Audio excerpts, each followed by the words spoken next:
माली साल 2020-21 के लिए वफाकी बजट आज पेश किया जाएगा। वफाकी वजीर हमाद अजहर कौमी असम्बली में बजट पेश करेंगे। कोरोना की सूरत हाल के बायस बजट सेशन के लिए खुसूसी इंतजामात। ऐवान भरा दिखाई देगा, न गैलरीज। अपोजिशन का माजी जैसा शोर होगा, ना ही नारे। कोरम की निशानदही भी नहीं होगी। ऐवान से 256 नशस्तें निकाल दी गई, सिर्फ 86 नशस्तें होंगी।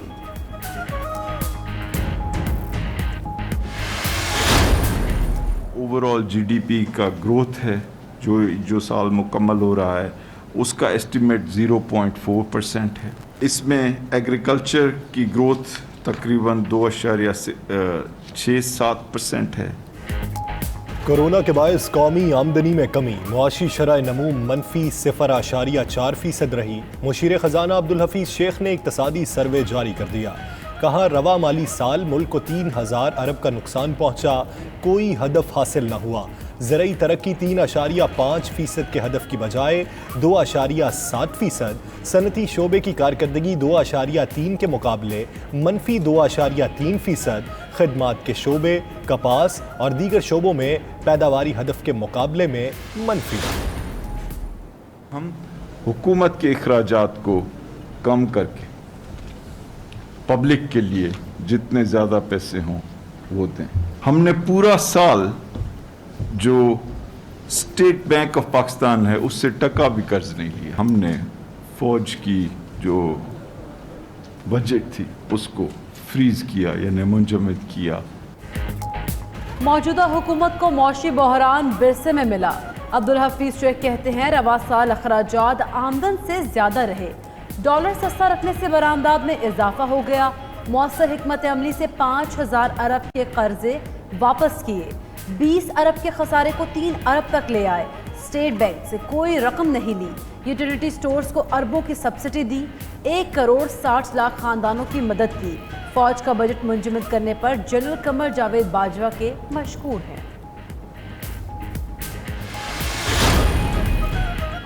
मुकम्मल शटडाउन किया तो 1 करोड़ 85 लाख अफराद होंगे बेरोजगार। इक़्तिसादी सर्वे में कोरोना से मुमकिन बेरोजगारी के आदाद शुमार। मुतदिल पाबंदियों की सूरत में 1 करोड़ 23 लाख अफराद की बेरोजगारी का खतरा। महदूद पाबंदियों की सूरत में 14 लाख अफराद रोजगार खो बैठेंगे। रोजगार ज़ाया होने से 23.6 अरब से 315 अरब रुपए तक नुकसान का खदशा। अस्पतालों पर दबाव बढ़ रहा है, एसओपीज पर सख्ती से अमल कराएंगे। रोजाना रिपोर्ट लेंगे, एसओपीज पर अमल ना करने वाली जगह बंद कर दी जाएगी। खिलाफ वर्जी करने वालों के खिलाफ इंतजामिया और टाइगर फोर्स सख्ती करेगी।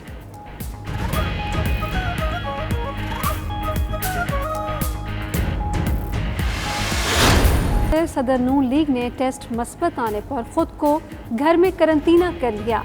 Army chief general Qamar Javed Bajwa का शहबाज शरीफ को फ़ोन। कोरोना पॉजिटिव होने पर इजहार तशवीश। इलाज में मुआवनत का भी पूछा। असद कैसर, बिलावल भुट्टो, असफंद यारवली, अख्तर मेंगुल और चीनी सफ़ीर के भी शहबाज शरीफ को फ़ोन। उधर आर्मी चीफ का शेख रशीद को भी फ़ोन, खैरियत दरियाफ्त की।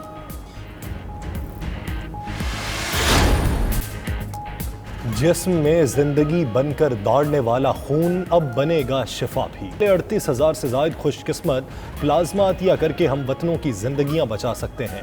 आएँ और अपना प्लाज्मा अतिया करें। 03341920 पर व्हाट्सएप मैसेज करें। 92 न्यूज़ प्लाज्मा अतिया करने में आपकी मदद करेगा।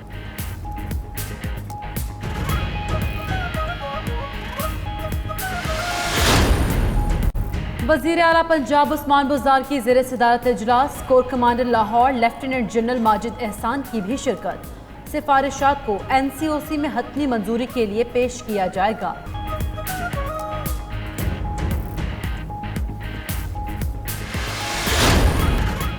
मोहम्मद आमिर और हारिस सुहेल ने दौरा इंग्लैंड से माजरत कर ली। PCB के मुताबिक दोनों ने निजी मसरूफियात के बायस टीम के लिए दस्तयाबी से माजरत की।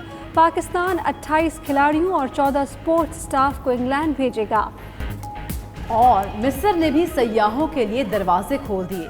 1 जुलाई से सयाह कुछ मखसूस तारीखी मकामात की सैर कर सकेंगे। सयाहों को कोरोना से इंतहाई कम मुतासरा इलाकों में जाने की इजाज़त होगी।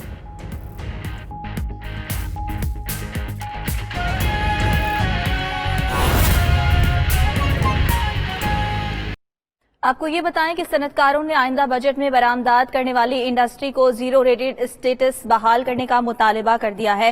اس بارے میں آپ کو بتائیں گے، لیکن ابھی آپ کو لیے چلیں گے مشیر خزانہ عبدالحفیظ شیخ اقتصادی سروے پیش کر رہے ہیں کہ اس حکومت کے آنے سے پہلے ایک اقتصادی بحران تھا جو ورثے میں ملا.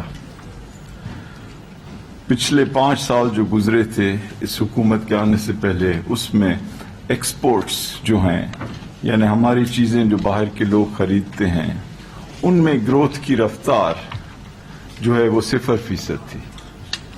اور ساتھ ہی ساتھ جو پچھلے 2 سال ماضی کی حکومت میں کے گزرے، اس میں ہمارے فورن ایکسچینج ریزروز جو تھے وہ تقریباً 16-17 سے گر کر کوئی 9 کے قریب پہنچ گئے، یعنی آدھے ہو گئے. دوسری جانب کیونکہ ڈالر کو سستا رکھا گیا تو امپورٹس جو ہیں وہ ایکسپورٹ سے دگنی ہو گئی. اور ان تمام تینوں کا اثر یہ پڑا کہ ہمارے پاس ڈالرز ختم ہو گئے کہ ہم اپنی معیشت کو اچھے انداز میں چلا سکیں. اور سائملٹینیسلی یعنی اس وقت میں جو ہمارے قرضے تھے وہ بھی بڑھ کر کوئی 25,000 ارب روپے ہو چکے تھے، اور جو ڈیٹ اور لائبلٹیز ہیں ان کو ملایا جائے تو تقریباً 30,000 ارب یا 30 کھرب بن چکے تھے. تو ایک ایسی سچویشن تھی کہ جس میں یہ ایکسٹرنل اکاؤنٹ کا جو سچویشن میں ہم ایک ڈیفالٹ کی جانب دیکھ رہے تھے، اور ساتھ ہی ساتھ جو ہمارے اخراجات تھے وہ آمدنی سے کافی زیادہ تھے. اور بنیادی طور پہ ہم اپنی حکومت میں جو گروتھ حاصل کر رہے تھے وہ باہر سے قرض لے کر ملک کے اندر خرچ کر کے کر رہے تھے. تو ایسی سچویشن میں سب سے پہلی چیز یہ تھی کہ ہم مزید جو ریسورسز ہیں یعنی ڈالرز جو ہیں ان کو موبلائز کریں. تو اس میں حکومت نے کافی کوشش کی اور کچھ بائیلیٹرل یعنی کچھ ممالک سے یہ لونز اور ڈیٹ آئل کی ری پیمنٹ فیسلٹی حاصل کر کے، اور ساتھ ہی ساتھ IMF کے ساتھ ایک بڑا پروگرام طے کر کے $6 بلین کا یہ موبلائز کیے گئے ریسورسز. اور حکومت نے یہ بھی فیصلہ کیا کہ ٹیکسز جو ہیں ان کو بہتر کرنے کے لیے مزید اقدامات کریں، اور سب سے بڑھ کر یہ کہ اپنے ملک کی ایکسپورٹس جو ہیں اس کو بڑھانے کے لیے اپنے بزنسز کو مراعات دیں. تو بزنس سیکٹر کے لیے گیس، الیکٹریسٹی، قرضے، یہ تمام جو ہیں حکومت نے اپنی جیب سے پیسے دے کر سستے کیے. اور ان وجوہات کی بنا پر ہم جو ہیں اپنے اس ایکسٹرنل یعنی بیرونی جو یہ اکانومی میں خطرہ تھا اس سے ہم نے نپٹا. اور یہ جو کرنٹ اکاؤنٹ ڈیفیسٹ جو ہمیں ورثے میں ملا تھا $20 ارب کا خسارہ، اسے ہم نے کم کر کر $3 ارب تک لے آئے. تو یہ اس حکومت کا ایک بڑا اہم کارنامہ ہے جو کہ پہلے سال اور خصوصی طور پہ اس سال 73% کمی کی گئی اس بڑے خسارے میں. دوسری جو اہم چیز کی گئی اس سال اور اس سے پچھلے سال بھی ملا کر کہ 5,000 ارب روپے قرضوں کی ہیڈنگ میں واپس کیے گئے. تو یہ ایک بہت بڑی چیز ہے کہ ایک ملک ماضی کے لیے ہوئے قرضے چاہے وہ کتنی بھی تعداد میں ہوں وہ واپس کرے. تو جب ہم یہ دیکھتے ہیں کہ آخر موجودہ PTI کی جو گورنمنٹ ہے تو اس نے جو قرضے لیے کیوں لیے، وہ اس وجہ سے لیے تاکہ ماضی کے قرضوں کا جو بوجھ ہے اس کو واپس کیا جا سکے. اور 5,000 ارب روپے واپس کیے گئے ماضی کے قرضوں کی مد میں. تیسری چیز جو میں بہت اہم ہوئی ہے اس سال وہ بتانا چاہتا ہوں کہ ہم نے ایک بہت سخت انداز میں حکومتی اخراجات کو کنٹرول کیا.